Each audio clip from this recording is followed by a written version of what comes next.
Alright y'all, welcome back to the channel and to some more turkey patterning. And today, we've actually got a combination that one of you guys requested to see. And it's also one that I definitely wanted to test myself and see what it could do. Because I actually think it's pretty much the same setup as Aaron Warburton uses from the hunting public. Minus the 870. But I think we can get pretty close to his setup today. So, can it perform? I don't know. There's definitely a chance we see some decent looking results through it. But as for the shell we've got out here today, it's one that Jack sent us a little while back. So big thank you to him. But we've got some of the Winchester Double X shells out here. They are a 12 gauge, 3-inch, 1 3/4 ounce payload of number 5 shot, going about 1,300 feet per second. So we're not necessarily expecting to see Longbeard XR type of patterns today, but these Double X shells, for being like $10 less or something than the Longbeard boxes are, have done pretty well and have been plenty usable enough for a 40-yard turkey pattern. So we should, in theory, see some decent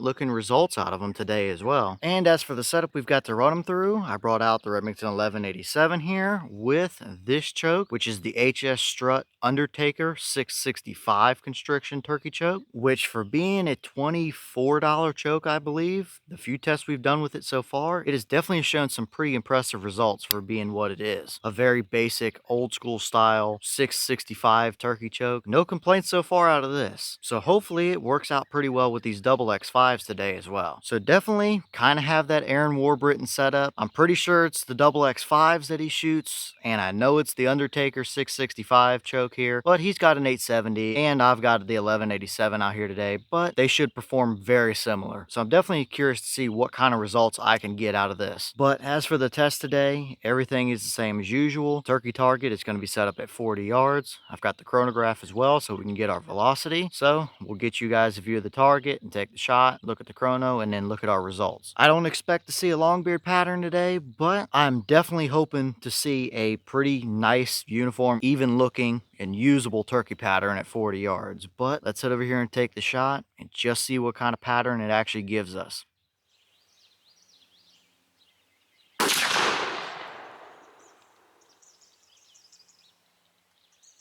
All right, so that shell gave us 1313 through the chronograph. The box is claiming 1300, so yeah, we're pretty much exactly right where we should be. We are definitely starting to jump into the high velocity turkey load type of range, but for what the box is claiming, I definitely don't think we're moving too fast. Either way though, if they performed good down there at 40 yards, at that velocity, you're definitely going to be carrying a pretty decent amount of energy with lead 5s. So the velocity up here is looking pretty good, but how well did they actually pattern down there? Let's go down and take a look and see what kind of a pattern they actually gave us.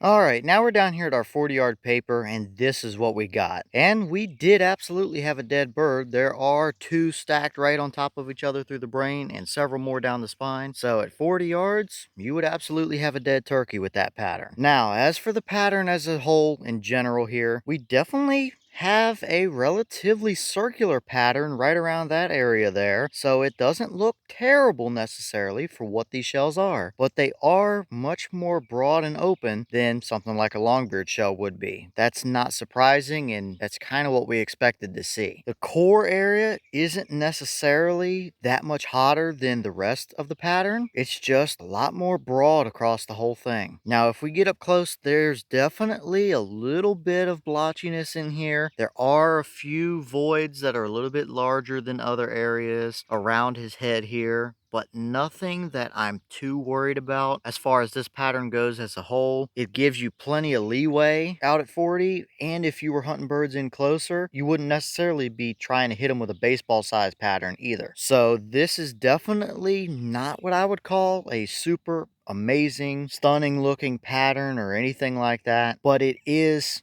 good enough at 40 yards to get you a turkey with. I think we have seen a little bit better out of these double X shells with a little bit tighter of a choke. I think 660 is probably right about where we want to be for these shells, but still, if you were working on a pretty tight budget, you would have a $25 choke here and I think a $15 or $16 box of shells, and yeah, you could absolutely take that out turkey hunting and be successful with it. So although this is a little bit more open for my taste anyway, if you're somebody that hunts definitely inside of 40 yards, 25, 30, 35 yard range, or if you're hunting pretty thick or tight close quarters woods, that would absolutely work for you. So I guess at the end of the day here, it's nothing that I'd call outstanding or amazing, but it would still work good enough for you anyway. And sometimes that's all you need, is something that's affordable and does what it's supposed to do. So definitely not the best pattern we've seen, not the worst either, but it is a capable pattern at 40 yards.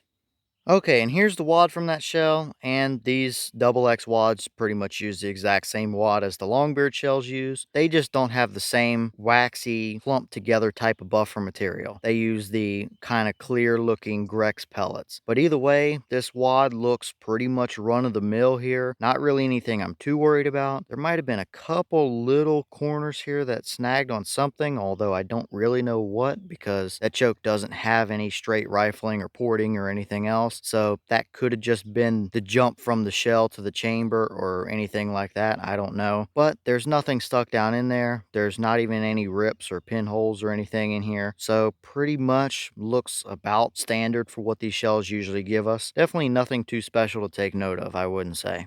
All right, y'all. Well, what did you think about that pattern right there? It's definitely nothing outstanding or super amazing, but I think it's probably about what we should expect from that combination. A pretty cheap, basic 665 with a definitely budget, pretty basic, also lead #5 turkey shell. Even though there's nothing fancy about it, it would still do what it's designed to do out to 40 yards, since to get you a turkey. And like I said earlier, I think we have seen a little bit better out of these double X's than this through a little bit tighter of a choke like 660. I really think that's where these shells like to live at. But still, if you were on a budget and this is the combination you had, it would absolutely work for you. But as always, leave your thoughts in the comments. Is that about what you expected to see? Were you a little bit surprised one way or the other? Have you tested this combo or hunt with this combo? And is there any other combination you might want to see us try with those double X5s or that HS 665 choke? Let me know all that down in the comments. But with that being said, I've got some more testing to get done for you guys, so I'm going to get back to it. As always, we have the channel Instagram as well as the mailbox where you can send stuff if you'd like. All that information will be in the description if you're interested in it, but I'm going to get back to it, so I'll see y'all in the next one.